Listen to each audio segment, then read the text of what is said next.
రాష్ట్ర ప్రభుత్వం తెచ్చిన కొత్త పాలసీ, దీని వెనుక ఉన్న స్కామ్ను ఇంకింత లోతుగా మరిన్ని కీలకమైన విషయాలను ఈరోజు బయట పెడతా ఉన్నాం.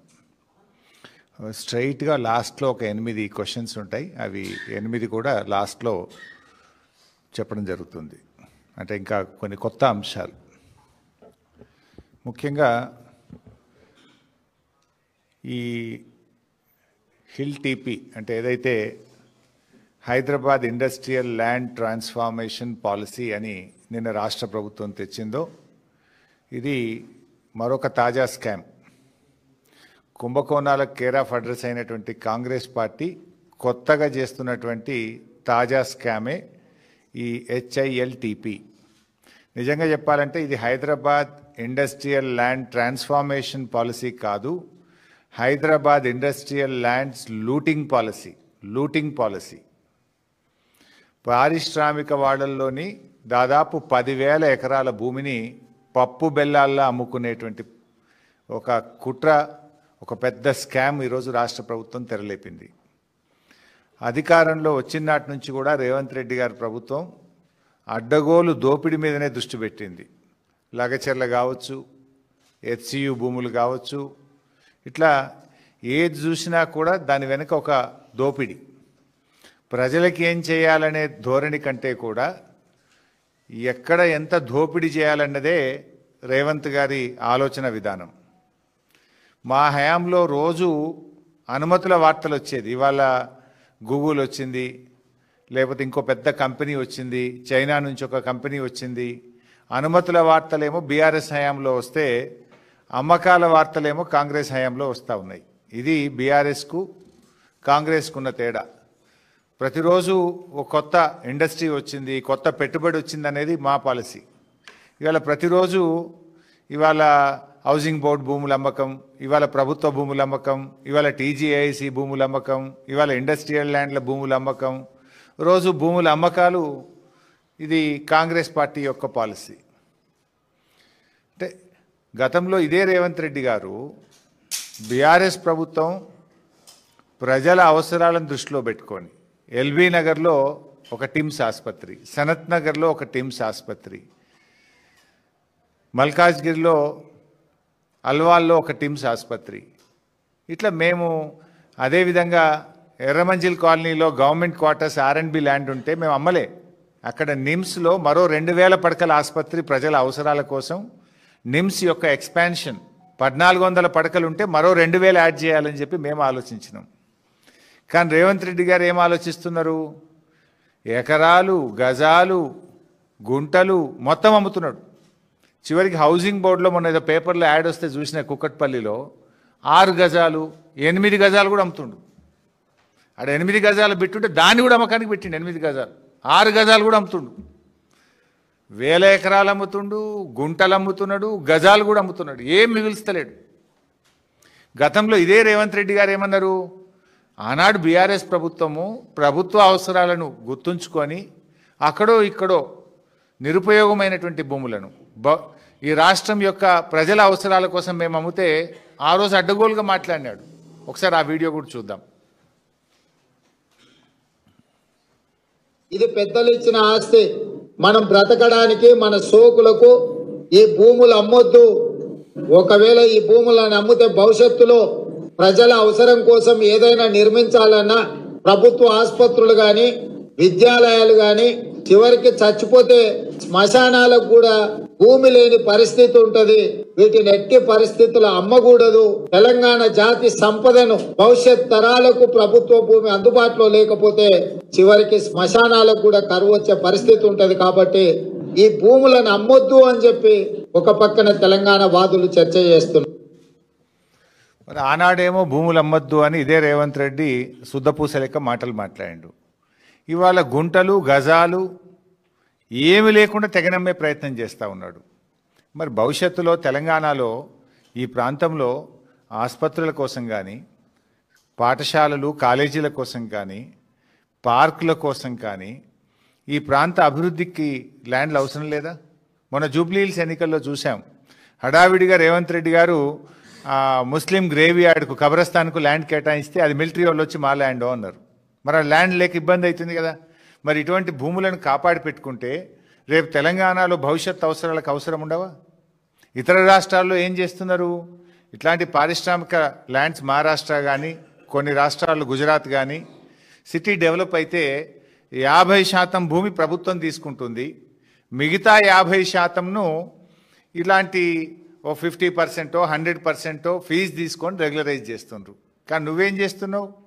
30%కే పప్పు బెల్లాలకు కట్టబెట్టినట్టు కట్టబెడుతున్నావు. ఒక విధానం లేదు.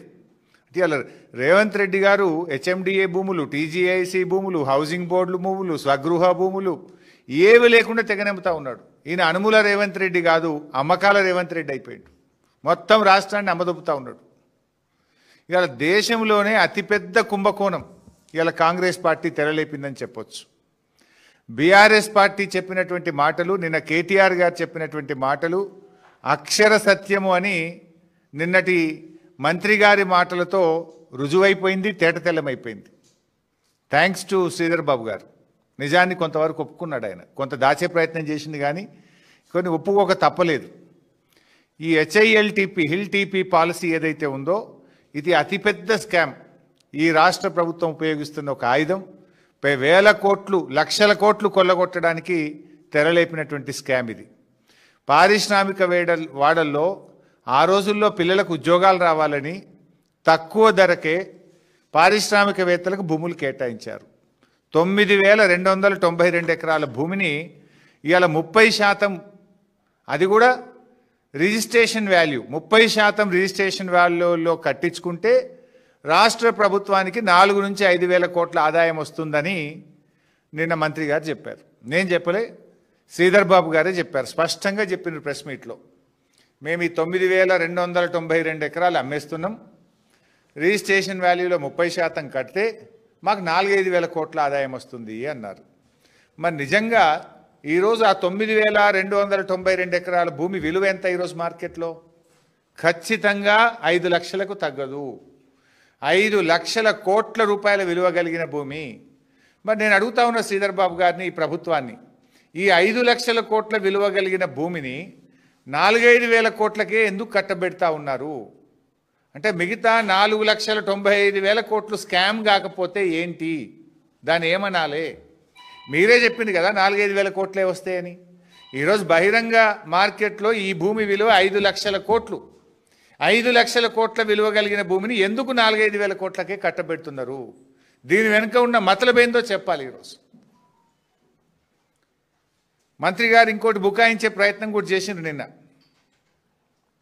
లేలే, ఇది 9,292 ఎకరాల భూమి కాదు, ఇంట్లో రోడ్లు మోరీలు బొంగ 4,740 ఉంటుంది అని ఒక అబద్ధాన్ని చెప్పే ప్రయత్నం చేసిండ్రు. నేను అథారిటీగా చెప్తున్నాను, ఎందుకంటే ఆ రోజు cabinet sub committee on revenue resource mobilisation చైర్మన్గా నేను పనిచేసిన. ఆ రోజు ఆర్థిక మంత్రిగా క్యాబినెట్ సబ్ కమిటీ చైర్మన్గా నేనున్నాను. నాతో పాటు కేటీఆర్ గారు, ప్రశాంత్ రెడ్డి గారు, ఇంకా కొంతమంది గౌరవ మంత్రులు సభ్యులుగా ఆ రోజు పనిచేసినారు. ఈ ప్రతిపాదన మా ముందుకు కూడా వచ్చింది. I know all these details. ఎందుకంటే మంత్రి గారు నువ్వు చెప్తున్నది శుద్ధ అబద్ధం. నేను సవాల్ చేస్తున్న శ్రీధర్ బాబు గారికి, నిజంగా 4,740 ఎకరాలే ఈ ప్రభుత్వం పెట్టిందా? దీని మీద బహిరంగ చర్చకు నువ్వు సిద్ధంగా ఉన్నావా? సగం మోరీలకు పోతుంది, రోడ్లకు పోతుందని ఇట్లా బుకాయించంగా ఇక ఎదుటోడేం మాట్లాడాడు వానికి ఏం తెలియదు అనుకుంటున్నావా? మేము కూడా ఆ రోజు ప్రభుత్వంలో ఉన్నాం కదా. అంటే దాన్ని తగ్గించి, సగానికి సగం తగ్గించి చూపే ప్రయత్నం చేస్తూ ఉన్నాడు శ్రీధర్ బాబు గారు. అంటే భూ కుంభకోణం యొక్క విస్తీర్ణాన్ని సగానికి సగం తగ్గించాలనేటువంటి విఫలయత్నానికి శ్రీధర్ బాబు గారు పాల్పడుతూ ఉన్నారు. ఇందులో స్పష్టంగా ప్రభుత్వం యొక్క డొల్లతనం బయటపడ్డది. నిన్న బీఆర్ఎస్ పార్టీ కేటీఆర్ గారు అనేకమైనటువంటి ప్రశ్నలు వేశారు. ఏ ఒక్క ప్రశ్న కన్నా ప్రభుత్వం సూటిగా సమాధానం చెప్పిందా? చెప్పండి ఇప్పటికైనా. మీకు ఇంత పెద్ద ముఖ్యమైన కీలకమైన నిర్ణయాన్ని మీరు అసెంబ్లీ పెట్టాల్సింది, అసెంబ్లీలో చర్చించండి. 5 లక్షల కోట్లు మన బడ్జెట్ కంటే రెట్టింపు కదా. మన రాష్ట్ర ప్రభుత్వ బడ్జెట్తో 2 అంతల స్కామ్ ఇది. మన బడ్జెట్ 2.5 లక్షల కోట్లు దాటలేదు. మీరు పెట్టుడు 3 లక్షలు పెట్టినా దాటుడు 2.5 దాటలేదు. అంటే 5 లక్షల కోట్లు అంటే 2 సంవత్సరాల బడ్జెట్తో సమానమైన ఇంత ప్రధానమైనటువంటి నిర్ణయాన్ని మీరు శాసనసభకు పెట్టకుండా, సభలో చర్చించకుండా, రాత్రికి రాత్రే పాలసీ పెట్టి వేల కోట్లు, లక్షల కోట్లు కొల్లగొడతామంటే బీఆర్ఎస్ పార్టీ చూస్తూ ఊరుకోదు. ఇంత ఇంపార్టెంట్ ఇష్యూను మీరు అట్లా రాత్రికి రాత్రి ఎట్లా చేస్తారండి? నిన్న కేటీఆర్ గారు అడిగిన ఏ ఒక్క ప్రశ్నకి ఎందుకు సమాధానం ఇవ్వరు నేను అడుగుతా ఉన్నా.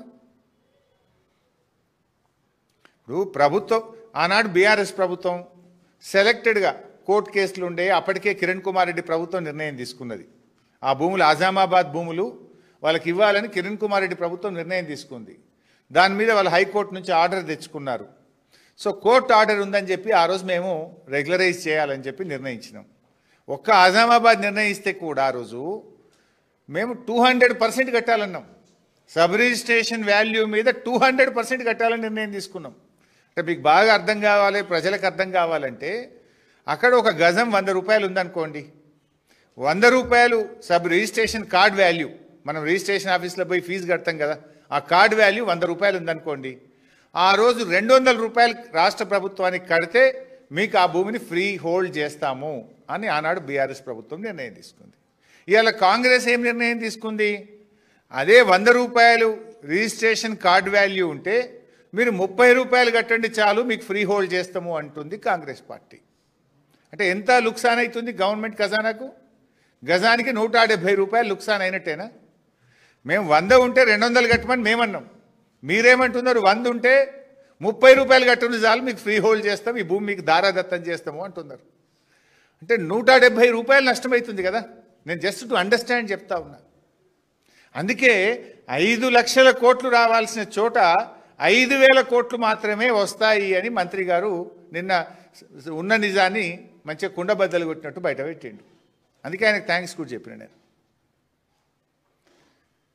ఇవాళ బీఆర్ఎస్కు కాంగ్రెస్కున్న తేడా ఏంది? మేము 200 రూపాయలు రావాలంటే మీరు 30 రూపాయలు చాలు అంటున్నారు. ఇది రాష్ట్ర ప్రభుత్వ ఖజానాకు తీరని నష్టం చేస్తూ ఉన్నారు మీరు. ఇందులో ఇంకా గమ్మత్ ఏంటంటే ఎంత అసలు కొద్దిగానే ఉండాలి వాళ్ళకి ప్రభుత్వం నడపడానికి. వారం రోజుల్లోగా అప్లికేషన్లు పెట్టాలన్నట, వారం రోజుల్లోగా టీజీఐసి అప్లికేషన్లను పరిశీలించాలన్నట, అవతల వారం రోజుల లోపలనే అధికారుల కమిటీ దానికి అనుమతి ఇవ్వాలన్నట, అనుమతి ఇచ్చిన 45 రోజులనే పైసలు కట్టాలన్నట. అంటే మొత్తం 2 నెలల కుల్ల అయిపోవాలన్నట. 2 నెలలు ఏంది ఇంత ఆగము? వారం రోజుల్లో అనుమతి, వారం రోజుల్లో మీరు డిమాండ్ నోటీస్ ఇస్తారు, 45 రోజుల్లో పైసలు కట్టాలనా? 2 నెలల్లో మొత్తం స్కామ్ ఖతం చేయాలనుకుంటున్నారా? ఈ 5 లక్షల కోట్లను మింగాలనుకుంటున్నారా? ఎందుకు అంత ఆగమాగం? ఇంత వేగంగా చేస్తున్నారు అని నిన్న మేము అడిగితే దానికి సమాధానం రాలే. ఏంది వారం రోజులు 45 రోజుల్లోగా డబ్బులు కట్టాలని, 2 నెలల్లోగా దీన్ని పూర్తి చేయాలనే దాని వెనుక ఉన్న నిగూఢం ఏంటి అని నిన్న బీఆర్ఎస్ అడిగింది. దానికి మీరు సమాధానం చెప్పలే. ఈ భూములు మార్కెట్లో వేలం వేస్తే 5 లక్షల కోట్లు వస్తాయి కదా అని మేము సూటిగా అడిగినాం. ఎందుకు వేలం వేస్తలేరు, ఎందుకు 30%కే 5,000 కోట్లకే కట్టుబెట్టున్నారు అంటే దానికి సమాధానం రాలే. కోర్టు కేసులు, లీజుల వివాదాలను అడ్డం పెట్టుకొని మొత్తం భూమిని తక్కువ ధరకే కొల్లగొట్టేటువంటి కుట్ర చేస్తున్నారా అని ఒక ప్రశ్న అడిగితే దానికి సమాధానం రాలే. అంటే మేము అడిగిన ఏ ప్రశ్నకు నిన్న మంత్రి గారు సూటిగా సమాధానం చెప్పలే. పైగా ఒక మాట అన్నారు, 60-70% పెడితే వస్తారా అన్నాడు. మరి మేము 200% పెడితే ఆ రోజు కొంతమంది కట్టలేదా?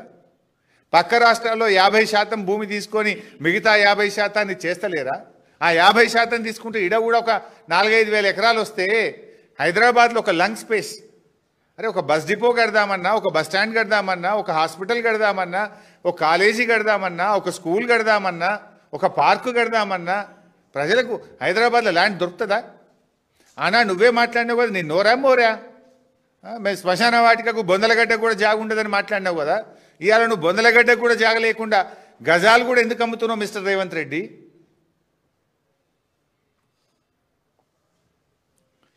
ఇవాళ ఆ రోజు బీఆర్ఎస్ పార్టీ ఏమో దేశంలోనే ది బెస్ట్ పాలసీ, పారిశ్రామికవేత్తలను ఆకర్షించడానికి మేము ఆ రోజు టిఎస్ ఐపాస్ లాంటి పాలసీ తెచ్చాం. అంటే కొత్త కొత్త ఇన్వెస్ట్మెంట్లు రావాలి, కొత్త కొత్త పరిశ్రమలు తెలంగాణకు రావాలి, మా యువతకు లక్షల వేల సంఖ్యలో ఉద్యోగాలు రావాలని మేము పాలసీ తెచ్చినాం. కాంగ్రెస్ ఏం పాలసీ తెస్తుంది? భూములు అమ్మడానికి హిల్ టీపీ పాలసీ తెస్తుంది. ఉన్న భూములు తెగనమ్మడానికి ఈరోజు హిల్ టీపీ పాలసీ తెస్తున్నారు. కాంగ్రెస్కు బీఆర్ఎస్కు ఉన్న తేడా ఇది. బీఆర్ఎస్ ఏమో పెట్టుబడులను ఆకర్షించింది, ఇండస్ట్రీస్ తెచ్చింది, ఉద్యోగాల కల్పన చేసింది. కాంగ్రెస్ ఏం చేస్తుంది? ఉన్న భూములు అమ్మే ప్రయత్నం చేస్తూ ఉన్నారు.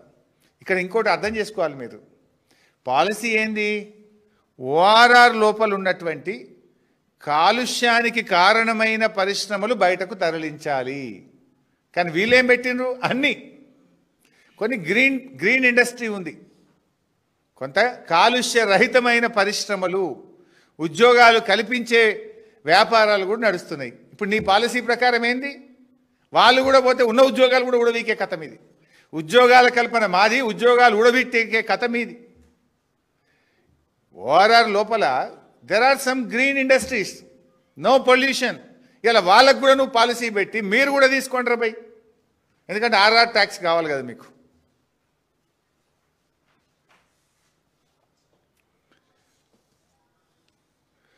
మాదేమో ఖజానాను నింపే పాలసీ, కాంగ్రెస్ ఏమో వాళ్ళ జేబులు నింపుకునే పాలసీ. మేము 200% ట్యాక్స్ పెట్టి ఏందన్నట్టు ఖజానాకు పైసలు వస్తే పేదలకు ఇచ్చినాం. మేము కళ్యాణ లక్ష్మి ఇచ్చినాము, రైతు బంధు ఇచ్చినాము, 2000 పెన్షన్ ఇచ్చినాము, కేసీఆర్ కిట్ ఇచ్చినాము. మేము ఖజానాను నింపే ప్రయత్నం చేసినాం. మీరేం చేస్తుండ్రు? కాంగ్రెస్ పార్టీ నాయకుల జేబులు నింపుకునే ప్రయత్నం, మీ కుటుంబ సభ్యుల జేబులు నింపుకునే ప్రయత్నం మీరు చేస్తూ ఉన్నారు. ప్రజలకు ఇచ్చిన గ్యారంటీలు వదిలిపెట్టినరు, దోచుకునే పాలసీలు తెస్తున్నారు. ఓఆర్ఆర్ లోపల ఉండేటువంటి భూములు బంగారం లాంటి భూములు, ఇవి బంగారంతో సమానం. భవిష్యత్ అవసరాలను కూడా ప్రభుత్వాలు దృష్టిలో ఉంచుకోవాలి. కానీ అవేమీ పట్టించుకోకుండా ఔటర్ లోపల ఉన్న 9292 ఎకరాల భూములను ఈరోజు కట్టబెడతా ఉన్నారు. గతంలో బీఆర్ఎస్ పాలసీ తెచ్చింది ఈ భూముల కోసం. ఏం తెచ్చినాం తెలుసా? మేము ఐటీకి మార్చుకోండి. మీరు కాలుష్యానికి ఏదైతే పరిశ్రమలు ఉన్నాయో 50% ఐటీ కట్టండి, మిగతా 50% భూములో అందులో ఉద్యోగాలు చేసేటోళ్ళకు ఇండ్లు కట్టుకోండి అనే పాలసీ మేము తెచ్చినాం. సో దట్ అట్లీస్ట్ ఐటీ వాళ్ళని వస్తే సిటీలో పిల్లలకు ఉద్యోగాలు దొరుకుతాయని ఈ భూములను ఐటీ నిర్మించుకోవడానికి, ఈ ఇండస్ట్రీని కాలుష్యమైనటువంటి ఇండస్ట్రీని తీసేసి ఐటీ పార్క్ కట్టండి, 50% భూమి ఐటీ పార్క్ కట్టండి, 50% గృహ అవసరాలకు వాడండి అని పాలసీ తెచ్చినాం. మీరేమంటున్నారు? మల్టీపర్పస్ జోన్ ఏమన్నా చేసుకోరు, సినిమా టాకీసులు కట్టుకోండి, అపార్ట్మెంట్లు కట్టుండ్రి, గేటెడ్ కమ్యూనిటీలు కట్టుండ్రి, లేఅవుట్లు వేయండి, అమ్ముకోండి. You have no vision. మీకు విజన్ లేదు. మీకు ఉన్నది విజన్. ఏం విజన్ ఉన్నది? జేబులు నింపుకునే విజన్ ఉన్నది, ఖజానా కొల్లగొట్టే విజన్ ఉన్నది మీకు. ప్రజల కోసం ఆలోచించే సోయి మీకు లేదు. ఉంటే మీరు ఈ పని చెయ్యరు. ఇలా ప్రభుత్వాన్ని ఓ రియల్ ఎస్టేట్ బ్రోకరీ కంపెనీ లాగా నడిపిస్తాం, తమ అనుయాయులకు అడ్డికి పావు షేర్ కట్టబెడతాం అంటే ఎట్లయితుంది? ఇలా బీజేపీని కూడా అడుగుతున్నాం, ఇంత పెద్ద స్కామ్ మీద ఎందుకు బీజేపీ మాట్లాడతలేదు? కుమ్మక్కు రాజకీయాలు లేకపోతే, కాంగ్రెస్తో మీరు కుమ్మక్కు కాకపోతే, బీజేపీకి చిత్తశుద్ధి ఉంటే ఈ భారీ కుంభకోణం పైన సమగ్రమైన విచారణ జరపాలని చెప్పి ఈరోజు మేము డిమాండ్ చేస్తూ ఉన్నాం. ఈరోజు నేను ఒక 8 కోణాలు, ఇందులో 8 ప్రశ్నలు ఈ ప్రభుత్వానికి సూటిగా అడుగుతా ఉన్నా. అంటే ఏ రకంగా ఈ ప్రభుత్వం దోపిడీకి పాల్పడుతుందో సాక్ష్యాధారాలతో సహా నేను బయట పెడుతున్నా. అంటే ఆ రోజు నేను క్యాబినెట్ సబ్ కమిటీ చైర్మన్గా ఉన్నా కనుక ఇవన్నీ విషయాలు ఆ రోజు మా ముందుకు వచ్చినాయి కనుక సంపూర్ణమైన అవగాహనతో ఆధారాలతో ఈరోజు నేను బయట పెడతా ఉన్నా. మొట్టమొదటిది, ఇవాళ there are 2 values. Sub registration value ఒకటైతే టీజీఐసి వాల్యూ ఒకటి ఉంటుంది. ఇందులో 2 రేట్లు ఉన్నాయి. ఆ రోజే మా ముందుకు వచ్చింది, ఒకవేళ ఈ భూములు ఇవ్వాలా, ఇస్తే ఏ రేటుకి ఇవ్వాలి, మార్కెట్ వాల్యూ ఇవ్వాలన్నా, సబ్ రిజిస్ట్రేషన్ వాల్యూ ఇవ్వాలన్నా, టీజీఐసి రేటుకి ఇవ్వాలా అనేటువంటి చర్చ ఆ రోజు మా ముందుకు వచ్చింది సబ్ కమిటీ ముందుకు. సబ్ రిజిస్ట్రేషన్ వాల్యూ కంటే టీజీఐసి రేటు చాలా ఎక్కువ. టీజీఐసి అంటే ఈ భూములు ఎవరివి? Telangana industrial infrastructure corporation. ఆ టీజీఐసి ధర ఎట్లా నిర్ణయిస్తుంది? వాళ్ళు పెట్టిన పెట్టుబడి ఎంత, దాని ఇంట్రెస్ట్ ఎంత, దాని డెవలప్మెంట్కి ఎంత ఖర్చు అయింది, ఎవరికైనా ఏదైనా అలాట్మెంట్ ఇచ్చేది ఉంటే వాళ్ళకు ఒక రేటు డిసైడ్ అయ్యి ఉంటుంది. ఆ టీజీఐసి రేటు ఇవ్వాలా, ఎస్ఆర్ఓ వాల్యూ సబ్ రిజిస్ట్రేషన్ వాల్యూకి ఇవ్వాలా అని చర్చ జరిగింది. ఉదాహరణకు ఐపీ మల్లాపూర్లో 240 ఎకరాల భూమి ఉంటే ఎస్ఆర్ఓ వాల్యూ 17,581, టీజీఐసి విలువ 36,827, మోర్ దాన్ డబుల్. అంటే మీరు 36,000 నువ్వు భూమి కేటాయించేది ఉంటే నీ టీజీఐసి రికార్డులో 36,000 ఉన్నది. అది ఇడిచిపెట్టి తక్కువ ధర ఎస్ఆర్ఓ వాల్యూకు 17,000కి ఎందుకు అప్పచెప్తున్నావు? అదేవిధంగా ఉప్పల్ ఇండస్ట్రియల్ ఎస్టేట్ ఉప్పల్ 447 ఎకరాలు ఉంది. అక్కడ సబ్ రిజిస్ట్రేషన్ వాల్యూ 21,886, టీజీఐసి విలువ 52,523. నీ ధర 52,000, నీ బుక్కులో 52,523 ఉంటే నువ్వు అంతకంటే తక్కువ ధర 21,000కు, ఆ 21,000లో 30% ఎందుకు కట్టబెడుతున్నావు? What is this? అట్లే గాంధీనగర్లో sub registration value SRO value 14,591, TGIC ధర 46,895, 4 టైమ్స్. నీ ధర 46,000, ఎస్ఆర్ఓ 14,000, ఆ 14,000 30%కే ఇస్తా అంటాడు రేవంత్ రెడ్డి గారు.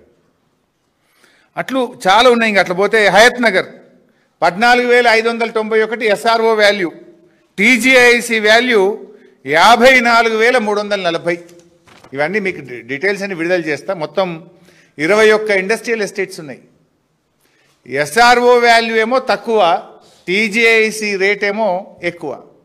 జనరల్గా ప్రభుత్వాలు ఏం చేయాలి? రెండిట్లో ఏది ఎక్కువ ఉంటే అది అడాప్ట్ చేస్తారు కదా. దేని ద్వారా ప్రభుత్వానికి రూపాయి ఎక్కువ వస్తుంది, రాష్ట్ర ఖజానాకు ఒక పైస ఎక్కువ వస్తుంది, తద్వారా పేదలకు రాష్ట్ర ప్రజలకు మేలు జరుగుతుందో ఆ పని చేస్తావా? తక్కువ ఉన్నది తీసుకుంటావా నువ్వు? టీజీఐసి ధరను కాదని ఎస్ఆర్ఓ వాల్యూను ఎందుకు అడాప్ట్ చేశారో సమాధానం చెప్పాలని అని రేవంత్ రెడ్డిని ప్రభుత్వాన్ని డిమాండ్ చేస్తా ఉన్నా. ఆ రోజు మా కేబినెట్ సబ్ కమిటీ ముందుకు వచ్చింది ఈ విషయం. మరి మీరు ఎందుకు దీన్ని తక్కువ ధరది అడాప్ట్ చేసినారు? టీజీఐసి రేట్ను ఎందుకు పరిగణనలోకి తీసుకోలేదో ఈ రాష్ట్ర ప్రజలకు సమాధానం చెప్పాలని చెప్పి నేను ప్రభుత్వాన్ని డిమాండ్ చేస్తా ఉన్నా. రెండవ పాయింట్ మీ అందరికీ తెలుసు, బహుశా మీరే పత్రికల్లో చూసి రాశారు, టీవీల్లో చూపారు. గత సంవత్సర కాలం నుంచి ముఖ్యమంత్రి, రెవెన్యూ మంత్రి ఏం చెప్తున్నారు? హైదరాబాద్లో ఎస్ఆర్ఓ వాల్యూలు తక్కువ ఉన్నాయి, త్వరలో భూముల ధరలు పెంచుతాం అని ఎన్నిసార్లు చెప్పిండ్రు? ఈ నెలనే పెరుగుతుందని పేపర్లో బ్యానర్ ఐటమ్, మళ్ళా నెలనే పెరుగుతుంది, ఇక నవంబర్కి వెళ్ళి పెరుగుడని రాసుడు. అంటే అట్లా చెప్పుకుంటూ కొంత వ్యాపారం చేసుకున్నారు, ఏదో ప్రభుత్వ ఆదాయాన్ని పెంచుకునే ప్రయత్నం చేసిండ్రు. అంటే మీరు ఏం చెప్పినారు? ఎస్ఆర్ఓ వాల్యూస్ చాలా తక్కువ ఉన్నాయి, తొలుత ఓఆర్ఆర్ లోపల పెంచుతాం, ఓఆర్ఆర్ లోపలనే మొదలు పెంచుతాం, ఓఆర్ఆర్ బయట మెల్లగా పెంచుతాము అన్నారు. మరి అది అమల్లోకి రాకముందే ఈ పాలసీని ఎందుకు హడావిడిగా అమలు చేస్తున్నారు? ఎవరికి మేలు చేయడానికి అమలు చేస్తున్నారు చెప్పాలి కదా. ఓఆర్ఆర్ లోపల భూముల ధరలు సవరిస్తాము, ఎస్ఆర్ఓ వాల్యూ పెంచుతామని ఇప్పటికి 10 సార్లు ముఖ్యమంత్రి చెప్పిండు, రెవెన్యూ మంత్రి చెప్పిండు. మరి సవరించినాక, భూముల ధరలు సవరించినాక మీరు ఈ పాలసీ తెస్తే 10 రూపాయలు ఎక్కువ వస్తాయి కదా ఖజానాకు. ఇది 7 రోజుల దరఖాస్తు, 7 రోజుల్లో క్లియరెన్స్, 45 రోజుల పైసలు కట్టుడు వెనుక ఉన్న మతలబ్ ఏందో ఇప్పుడు అర్థమైతలేదా? అంటే ఇది కొల్లగొట్టుకొని జేబులు నింపుకొని తర్వాత పెంచుతారు. పారిశ్రామికవేత్తలకేమో ఒక విధానం, పేదలకు ఒక విధానం. అంటే పారిశ్రామికవేత్తలకు కట్టబెట్టడం కోసమే కదా భూములు సవరించడానికంటే ముందే పప్పు బెల్లాలకు అమ్మినట్టు ఈ భూములు కట్టబెడుతున్నారు. మీరు ఈ సంవత్సర కాలం నుంచి ఓఆర్ఆర్ లోపల భూముల విలువలు సవరిస్తాం, ఓఆర్ఆర్ లోపల మొదలు పెంచుతాం, ఓఆర్ఆర్ బయట తర్వాత పెంచుతామని చెప్పి ఇప్పుడు అదే ఓఆర్ఆర్ లోపల ఉండే భూములన్నీ ఎందుకు కట్టబెడుతున్నారు? ఇప్పుడు ఈ భూములన్నీ ఎక్కడున్నాయి? ఓఆర్ఆర్ లోపలనే ఉన్నాయి కదా. ధరలు సవరించేదాకా ఎందుకు ఆగుతలేరు? ధరలు సవరిస్తే రాష్ట్ర ప్రభుత్వానికి ఆదాయం పెరుగుతుంది కదా అంటే మీకు మీ అనుయాయులకో మీరందరూ ఇప్పటికే దీన్ని తయారు చేసుకున్నారు కనుక మీ కమిషన్ల కోసం ఇవాళ ఎస్ఆర్ఓ వాల్యూ సవరించకుండా ఈ భూముల్ని కట్టబెడుతున్నారా లేదా? దీనికి సూటిగా సమాధానం చెప్పండి. ఏది మొదలు? రాష్ట్ర ప్రభుత్వానికి రూపాయి ఎక్కువ వచ్చేది మొదలా, తక్కువ వచ్చేది మొదలా?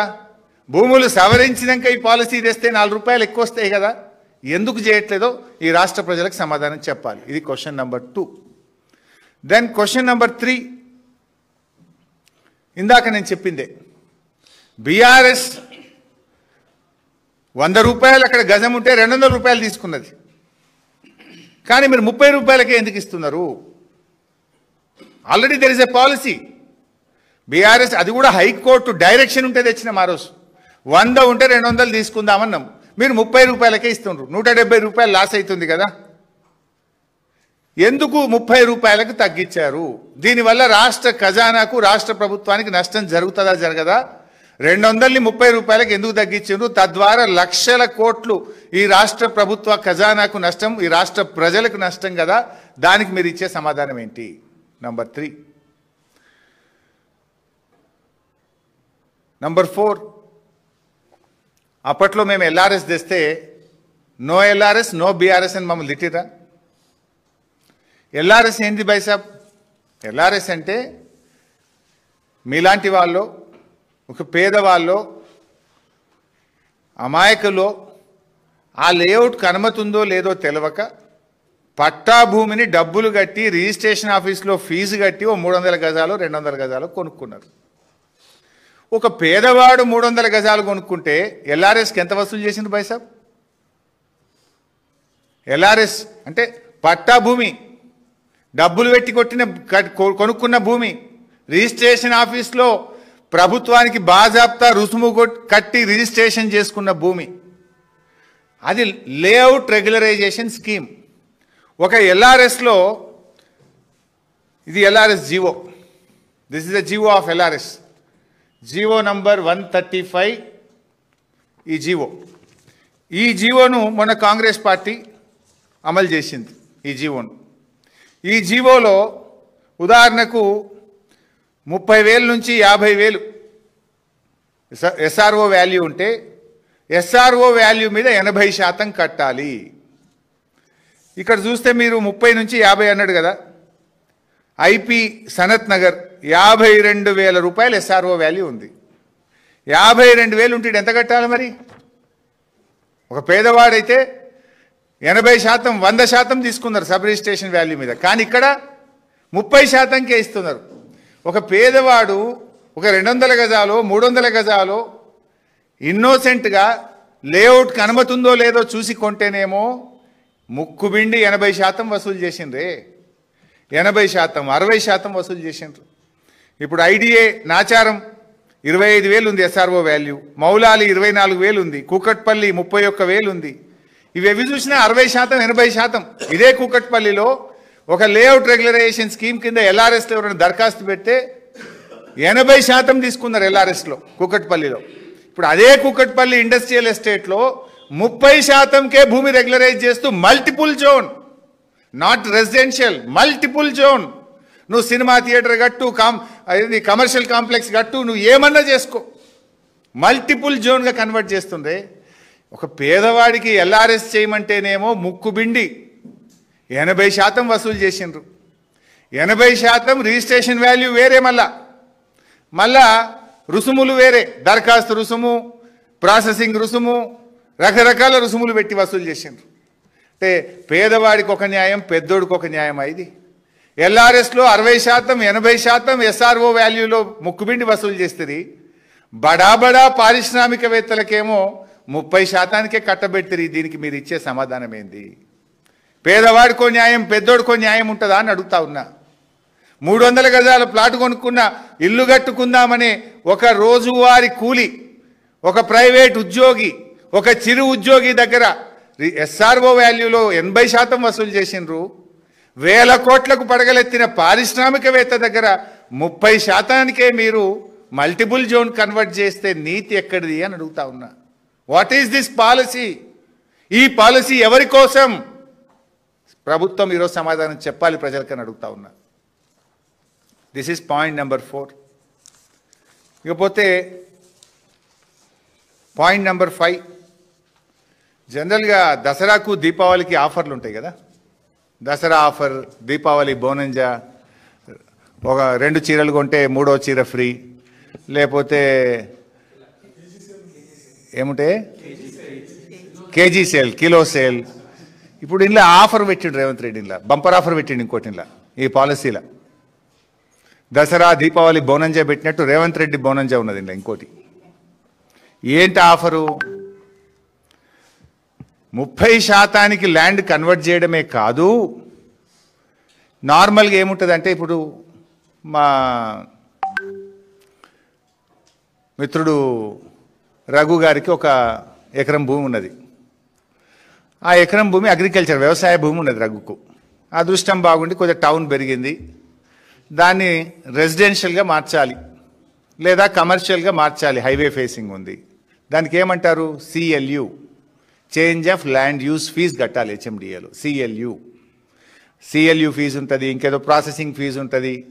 అట్లా ఎకరానికో 14-15 లక్షలు ఖర్చు అవుతుంది. ఇది అఫీషియల్, అనఫిషియల్ కథ వేరే ఉంది రేవంత్ది.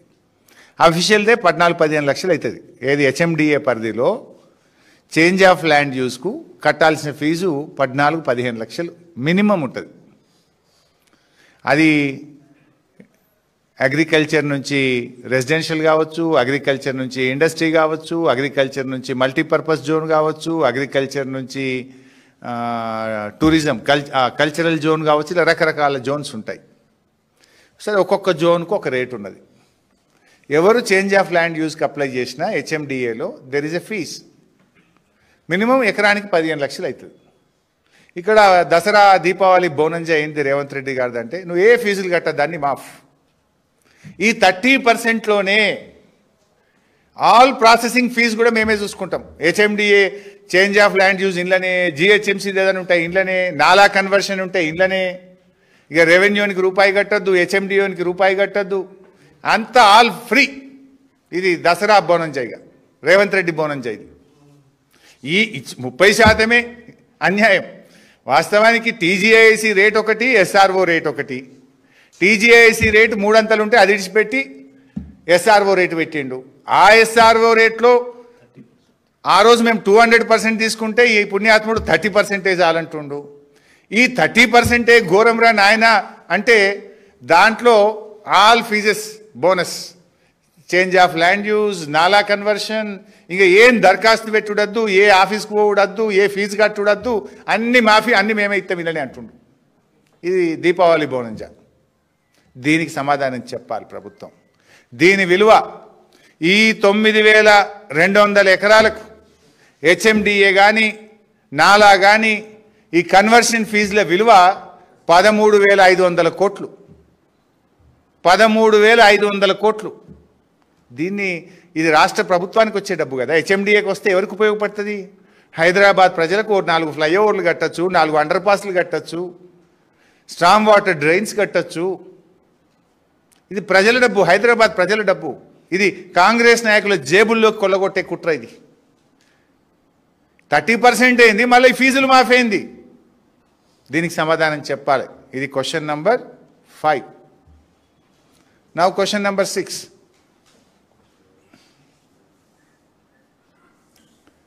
ఇలా ORR చుట్టూ ఉండే భూములే కాదు ఈ పాలసీలో. ఇంకోటి మీరు అందరు ఇప్పటిదాకా ఏమనుకుంటున్నారు? ORR లోపల భూములు మాత్రమే ఉందని మీరు అనుకుంటున్నారు. కానీ ఈ పుణ్యాత్ములు ORR లోపల మరియు ORR చుట్టుపక్కల అని పెట్టింది ఈ పాలసీలో. అంటే దాని బయట కూడా అమ్మకదొబ్బే కథ. పుణ్యాత్ములు ఎంత గొప్ప స్కామ్. ORR లోపలనే కాదు, ORR చుట్టుపక్కల బయట ఉండే పారిశ్రామిక భూములను కూడా కొల్లగొట్టే కుట్ర ఈ పాలసీలో పెట్టినరా లేదా దీనికి సమాధానం చెప్పాలి. That is question number 7. ఎందుకంటే ఈ పాలసీ ప్రభుత్వానికి ఆదాయం తెచ్చే పాలసీ కాదు. ఇది రేవంత్ రెడ్డి అనుమూల బ్రదర్స్ జేబులు నింపే పాలసీ. ఇది భూదందా పాలసీ. తర్వాత పాయింట్ నెంబర్ 7, క్వశ్చన్ నెంబర్ 7. వాస్తవానికి త్వరలో ఈ వివరాలు కూడా బయట పెడతా, ఇవాళ ఓన్లీ బ్రాడ్గా చెప్తా. 6 నెలల కిందనే ఈ పాలసీకి రూపకల్పన చేసిండ్రు. 6 నెలల కిందనే ప్లాన్ చేసుకొని విలువైన భూములను యనమల బ్రదర్స్ వీళ్ళ అనుయాయులు ఆల్రెడీ అగ్రిమెంట్లు చేసుకున్నారు. సగానికి సగం భూమి ఆల్రెడీ వీళ్ళ చేతుల్లోకి పోయింది. అంతా ఆల్ సెట్ బ్యాక్గ్రౌండ్. ఈ పాలసీ ముందే ప్లాన్ చేసుకొని ఇండస్ట్రియల్ ల్యాండ్స్తో అగ్రిమెంట్లు చేసుకొని తక్కువ ధరకే ఈ పాలసీ వస్తుందని వాళ్ళకి తెలియదు కదా. ఇంత తక్కువ ధరకి ఇస్తామంటే వాడెందుకు అమ్ముతాడు? ఇదంతా ముందే ప్రీ ప్లాన్డ్గా చేసుకొని ఆ భూములు కొనుక్కొని అగ్రిమెంట్లు చేసుకొని ఇవాళ మెల్లగా పాలసీ తెచ్చిండ్రు. త్వరలో ఆ భూములేంటి, ఎవరు ఎక్కడ అగ్రిమెంట్ చేసిండ్రో కూడా బయట పెడతాం. మాకు ఇప్పుడే కొన్ని వచ్చినాయి, ఇంకా కొన్ని సేకరిస్తున్నాం, అన్నీ బయట పెడతాం. ముందే కంపెనీలతో మాట్లాడుకున్నారు, అగ్రిమెంట్లు చేసుకున్నారు. కమిషన్లు వాటాలు కూడా ముందే మాట్లాడుకున్నారు. కొన్ని ల్యాండ్లకు ఈ పాలసీ తెస్తాం గింత అని 50-50 అని ల్యాండ్ కూడా మాట్లాడుకున్నారు. ఫ్లోర్లు మరి మాట్లాడుకున్నారు. ఇది ఇండస్ట్రియల్ ల్యాండ్ ట్రాన్స్ఫర్మేషన్ పాలసీ కాదు, ఇది Revanth Reddy family transformation policy. నిబంధనల ప్రకారం చేయలేదు. పూర్తిగా ప్రజాధనాన్ని కొల్లగొట్టే విధంగా, తమ అనుయాయులకు భూములు కట్టబెట్టే విధంగా పెట్టిండ్రు. ఇంకా దీని వెనుక ఆర్ఆర్ ట్యాక్స్ కూడా ఉందట. మళ్ళీ 30% ఒకటి కదా తక్కువ, అందరూ అనుకునేది 30% అని. ఆర్ఆర్ ట్యాక్స్ వేరే ఉంది, plus RR tax 30% to government ఖజానా ప్లస్ ఆర్ఆర్ ట్యాక్స్. అది కడితేనే క్లియర్ అవుతుంది. అది ఎంత అని ఇంకా బయటకు రాలే, రేపో మాపో వస్తుంది. ఇప్పుడు లేఅవుట్కి అయితే 75 రూపాయలు పర్ స్క్వేర్ యార్డ్ ఉంది, అపార్ట్మెంట్లకు అయితే 60 రూపాయలు స్క్వేర్ ఫీట్ ఉంది ఆర్ఆర్ ట్యాక్స్. ఇప్పుడు దీని ఆర్ఆర్ ట్యాక్స్ ఇంకా బయటకు వస్తుంది. 30% ఖజానా, ఆర్ఆర్ ట్యాక్స్ ఎంతో ఇంకా బయటకు రాలే. అది బయట పెట్టండి. ఇక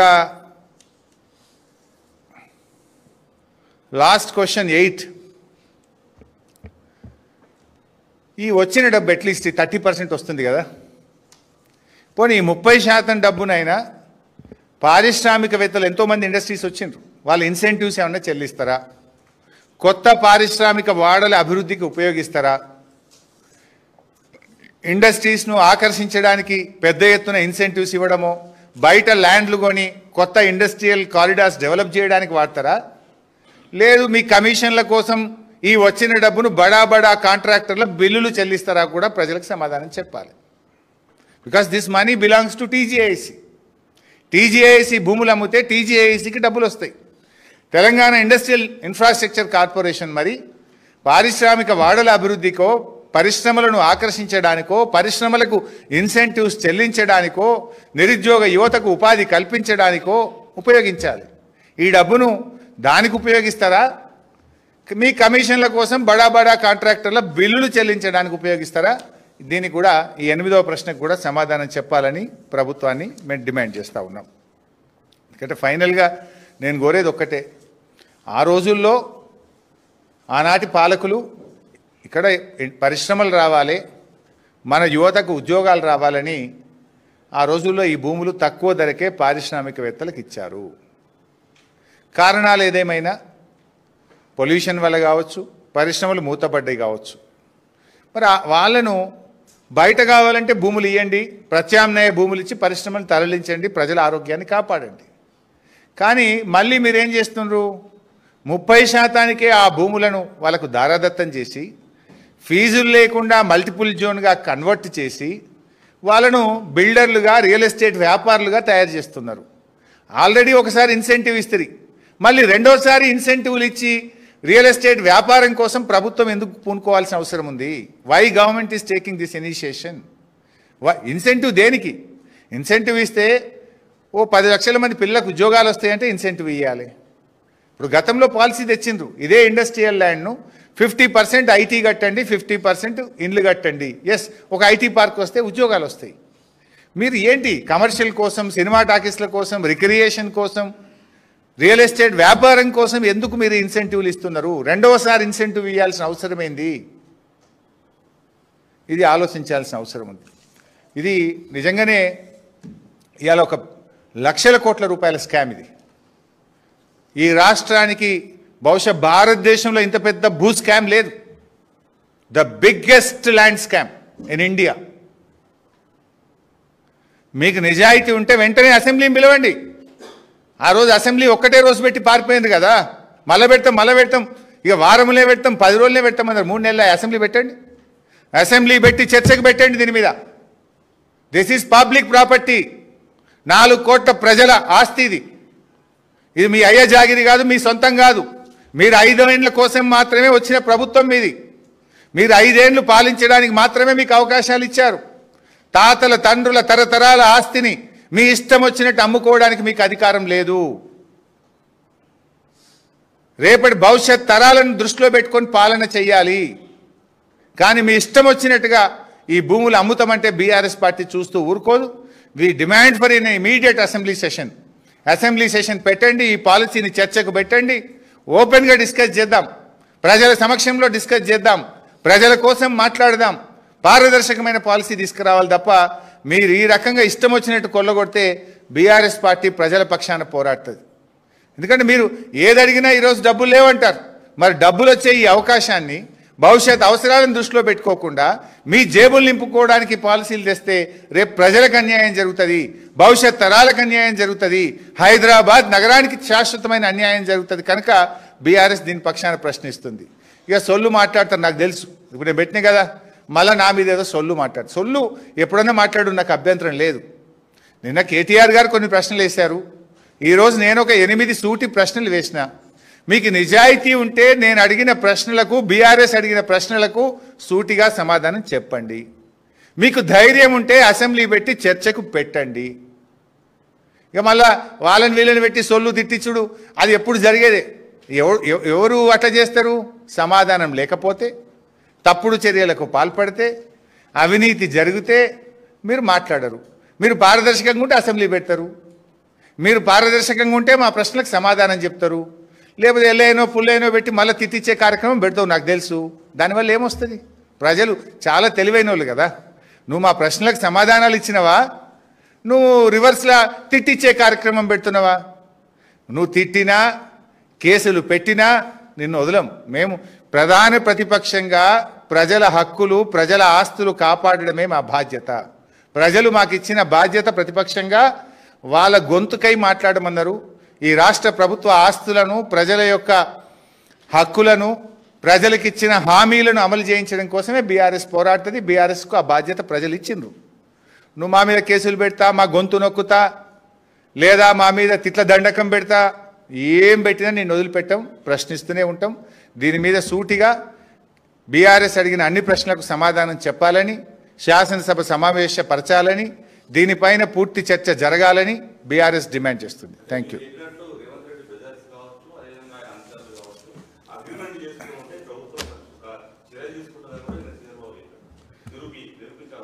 తప్పకుండా చేస్తాను. ఇప్పుడు నేను అడిగిన ప్రశ్నలకు సమాధానం చెప్పండి అన్నిటికీ. ఇప్పుడు ఆయనే చెప్పిండు 5 లక్షల కోట్ల విలువది, 4-5 వేల కోట్లే వస్తాయి అంటుండు కదా. మిగతా ఎవరి జేబులకు పోతున్నాయి?